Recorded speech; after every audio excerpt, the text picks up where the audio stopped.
Okay, we got a Jeep Liberty here, 2006. This will probably cover a few years anyway. But you can see, customer concern is he's got a transmission oil leak here coming from the cooler lines. Rubber lines right there. So I've started to grind and cut that one off using, where's my drill here? Just a small little 3-inch diamond disc attached to my drill. So I'm going to grind those off. The reason that, I'll try to move the camera here nice and slowly. Let's get the light back here. So I want to keep the steel line, and you can see where there's a flare right there. You can see the flare there. Let me get back here. There's the flare. There's the flare. So I'm going to grind. I've already cut into this one a bit just to see how quickly I could do it. And it is cuts pretty easy. It's just probably a steel, just a crimp line. So I'm going to grind these two off. That's the first two. And then of course further back up underneath, just out of view here right now, but I can show you from the top.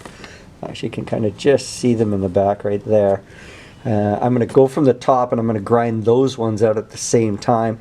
I want to just take those lines off and I'm going to replace them with a rubber flexible line and double clamp them here and double clamp them there. Now these are a low pressure line, so just using a 3/8 transmission cooler line will easily work on that to replace them, as opposed to replacing the whole transmission line right from the front cooler right to the back of the transmission, which is obviously way the heck back there. So you can see that there's the transmission cooler lines, there's the cooler that runs obviously right here, and we just don't want to replace everything. So this is kind of part one, and we'll jump right back into grinding these off. I'll show you the next little video. It'll all be spliced into one anyway. So okay, I've got the two cut off already with their grinding wheel, and you can see the two transmission cooler lines, the steel lines that come from, obviously, from the cooler that's in the front of the vehicle. I've kept the flares on them, and they're actually barbed as well, which is great. So when I do install new transmission cooler lines, I'm going to just double clamp them and they'll be on there real good. So again, these are just low pressure lines. You don't need to really go crazy and whatever. This is it's a quick fix. It'll last. You can see it does make a bit of a mess though.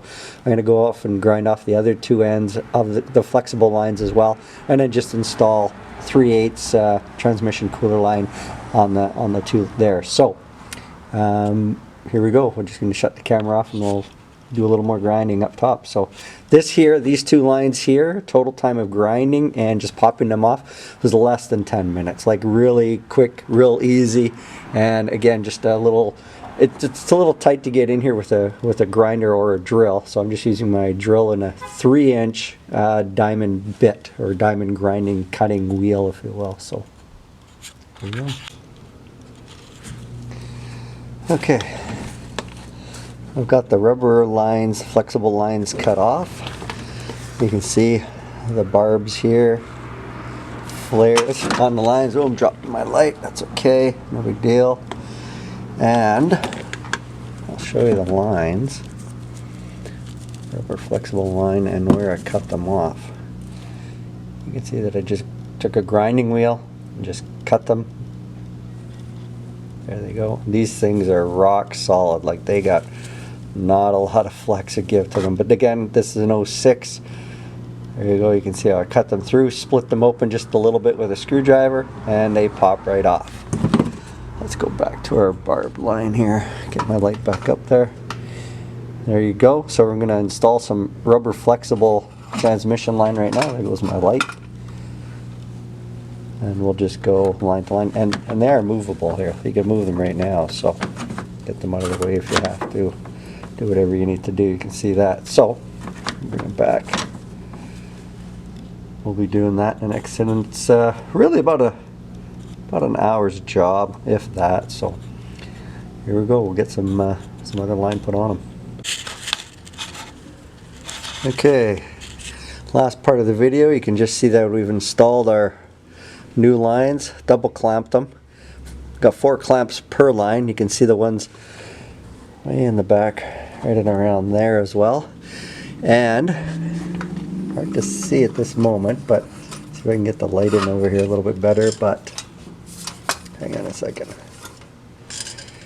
If you take a look on the hoses, you can see I've cut a piece of 5/8 heater hose, and where the rubber hose might touch the frame, I've actually re-secured them there with that. That's actually right there. You can just see them. Again, double clamps all the way through. Just kind of wash the area down. We'll restart up the vehicle. And there you go. To replace those lines, quite easy actually. So less than an hour's worth of time anyway.